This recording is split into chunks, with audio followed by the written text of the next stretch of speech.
Você acorda com um grito desesperado do seu filho, chega no quarto e percebe que ele está de olhos abertos, mas ainda assim continua apavorado, como se estivesse preso num pesadelo.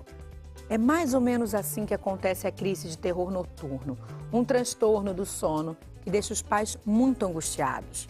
Alguns confundem o evento com um pesadelo comum ou até com sonambulismo. Por isso, hoje, o nosso convidado vai falar das diferenças entre esses problemas.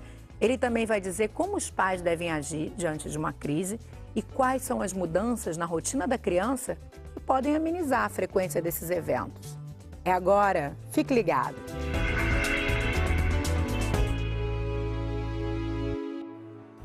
Olá, eu sou o Dr. Adailton Pontes, neurologista infantil do Instituto Fernandes Figueira, que é uma unidade da Fiocruz. Estou aqui para falar sobre terror noturno e espero poder esclarecer melhor a natureza desse problema. Tudo bem, doutora Adailton? Tudo bem. Obrigada pela sua presença aqui hoje no Ligado em Saúde. Eu que agradeço, Marcelo. Para a gente entender o que é o terror noturno, né? Começa explicando para a gente, doutor, quais são as causas desse transtorno do sono? Na verdade, a palavra é muito pesada, né? Terror noturno. Na verdade, não é um terror do ponto de vista do que significa, né? É chamado de transtorno porque não é uma doença, não é uma patologia do sistema nervoso, nem é uma patologia psiquiátrica, nem emocional.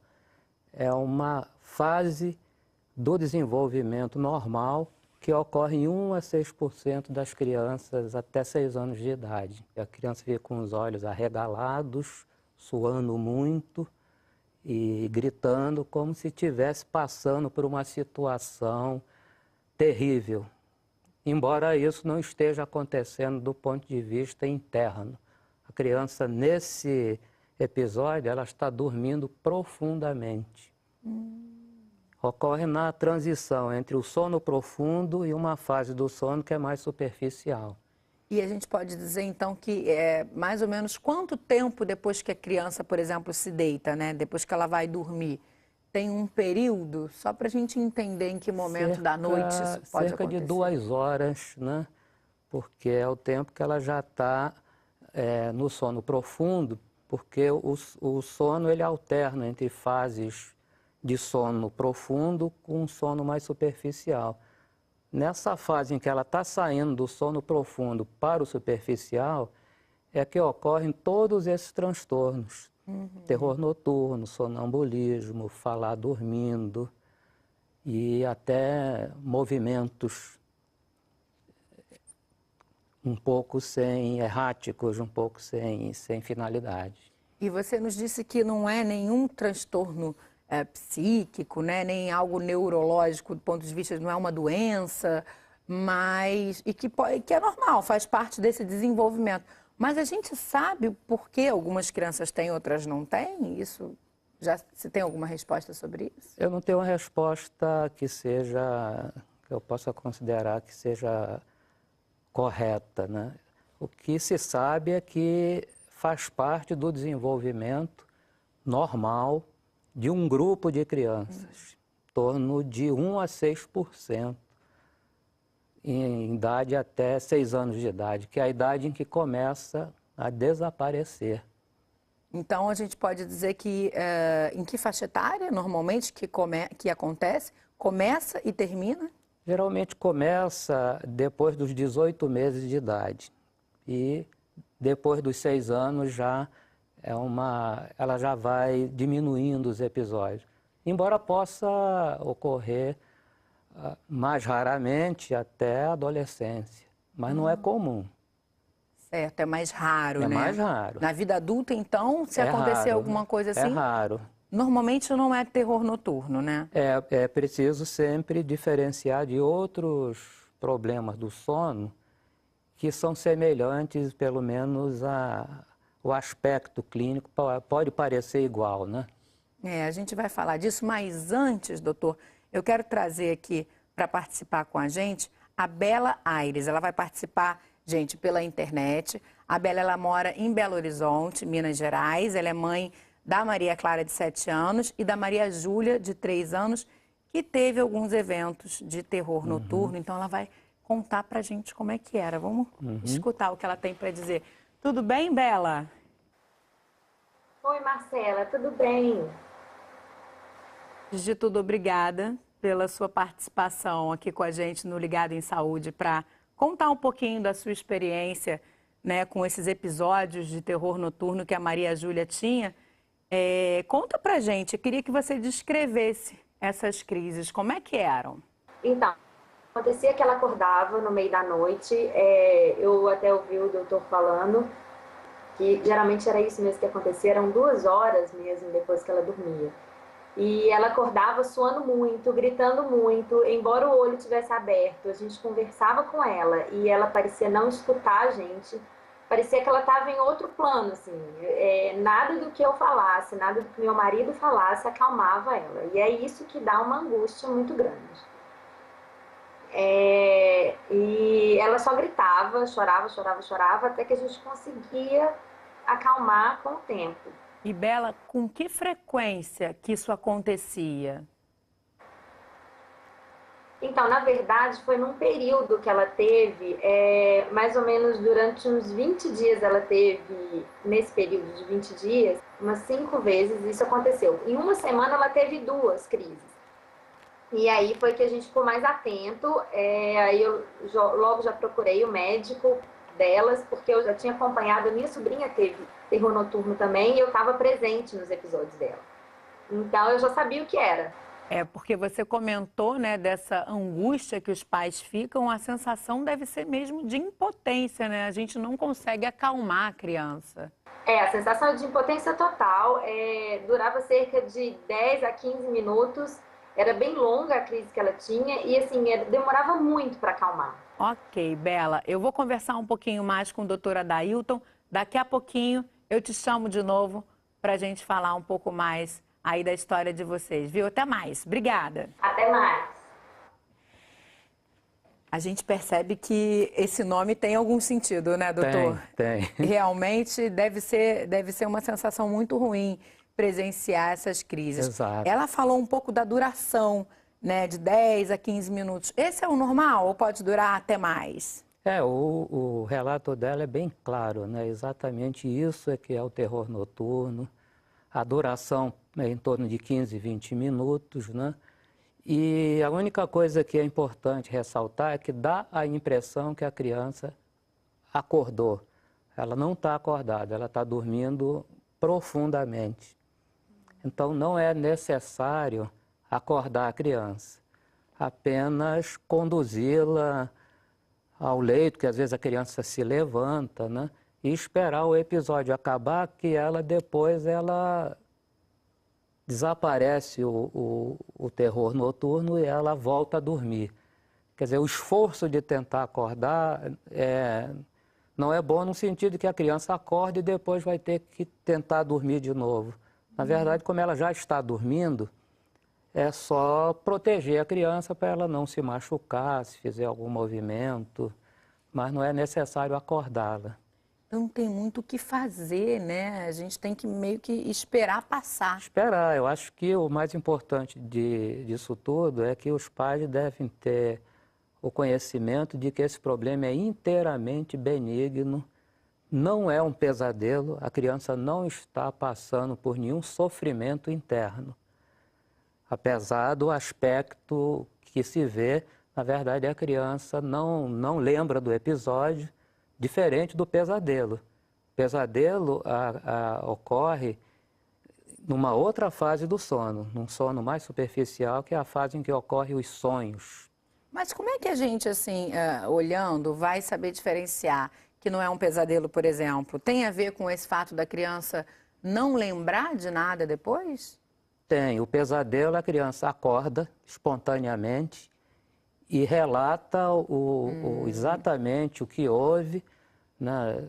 O pesadelo geralmente está associado a situações vividas no cotidiano, medos que a criança tem e, às vezes, situações de estresse. Então, o pesadelo está mais ligado a questão emocional, vivencial da criança, e o terror noturno não. E tem fases do sono diferentes. O pesadelo, embora fique difícil de saber em que fase está, né? Mas o pesadelo sim é um terror, porque a pessoa está com medo. Ela experiencia O medo. aquilo, Só né? que o pesadelo, a proteção que a pessoa tem é que desperta. Que é para terminar o pesadelo. Mas você chegou a falar que às vezes é necessário que se proteja essa criança, né? Se ela se levanta ou se ela se movimenta. Isso já não tem alguma coisa a ver também com sonambulismo? Também muitas pessoas confundem os dois transtornos, né? É porque todos esses transtornos, que chama sonilóquio, é falar dormindo, o sonambulismo é se levantar e andar e fazer coisas automáticas, e o terror noturno é como já foi falado. Geralmente a criança pode ter mais de um desses episódios, eles são muito ligados um ao outro, né? De modo que as diferenças são a forma como acontece, mas ocorre mais ou menos dentro das mesmas fases do sono, né? Mas será que a gente pode mudar algumas coisas no dia a dia da criança, né? Alguns hábitos durante o dia, e isso será que poderia aliviar as crises durante a noite? Eu vou pedir para você me dar a resposta no próximo bloco. O doutor Adailton continua conversando com a gente e a Bela volta também para falar um pouquinho do tratamento que foi feito com a filha dela que tinha os eventos de terror noturno. Não sai daí que a gente volta já.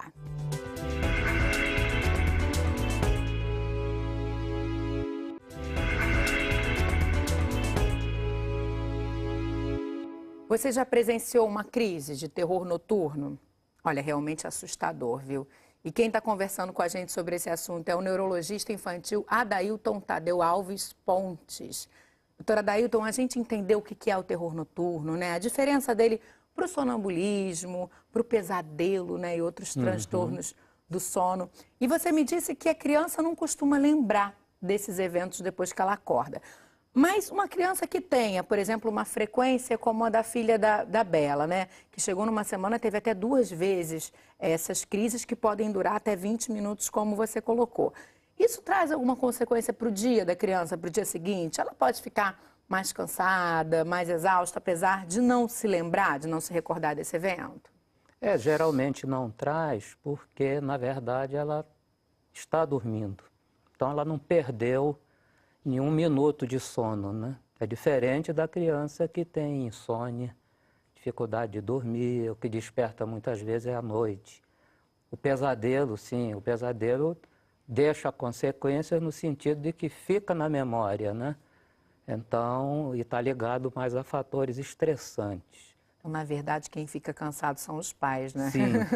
Que vão presenciar o evento, vão tentar protegê-la, né, de qualquer questão ali. Eles que acabam ficando muito cansados também. E por isso que muitas vezes vão buscar uma orientação médica para entender o que está acontecendo, né? Alguns nem sabem o que é terror noturno. Eu queria que você falasse um pouco desse diagnóstico. Como é que ele acontece? O diagnóstico é inteiramente clínico, né?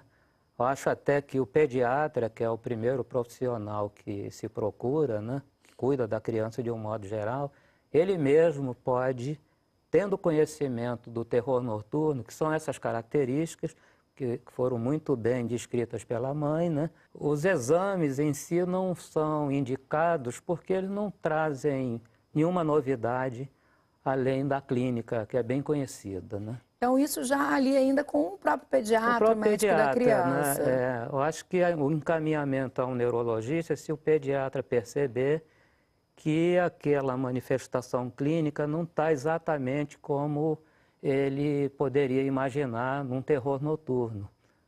Se há alguma possibilidade de que o pediatra ache que aquele problema pode ser outro problema, aí sim é que deve procurar um neurologista infantil. E aí, do que a gente está falando? De problemas que poderiam ser mais graves e, por isso, devem ser investigados? Um problema que pode ocorrer é o problema da epilepsia, que não é comum.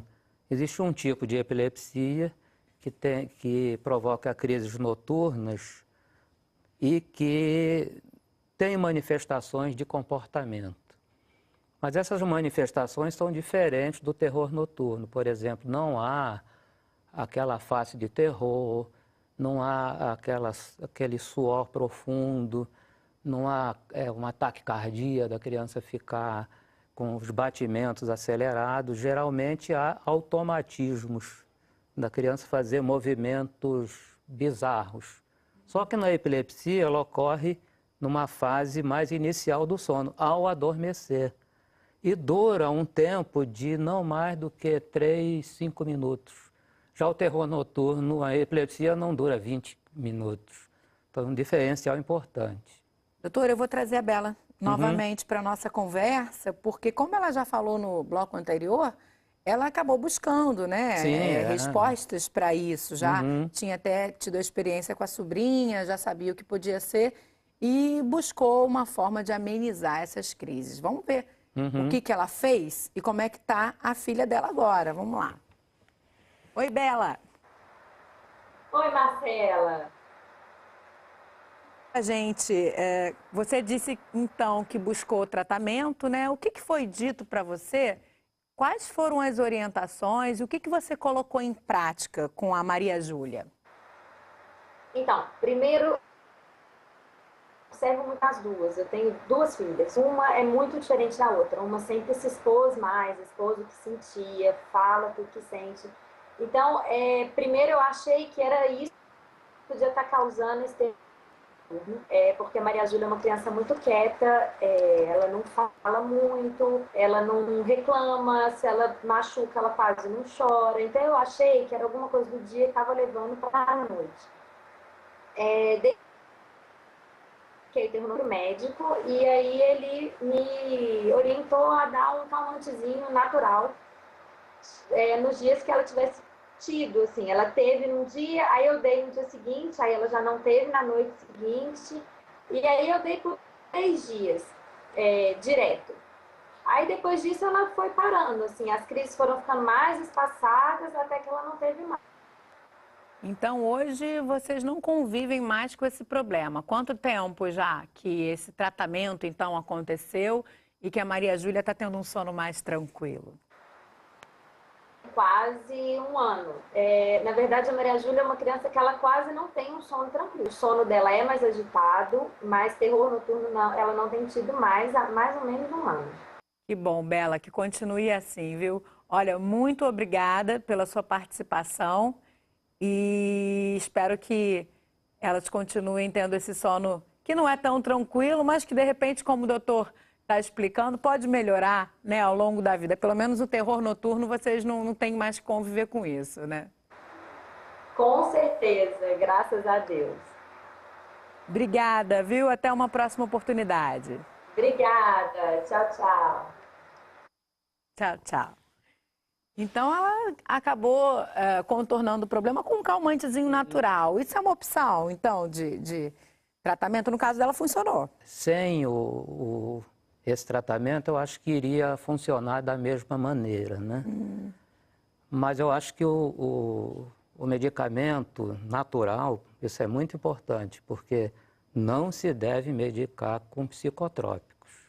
Isso aí seria um erro e seria danoso para a criança. Não há necessidade, Nenhuma. né? Então, isso deve realmente ser evitado.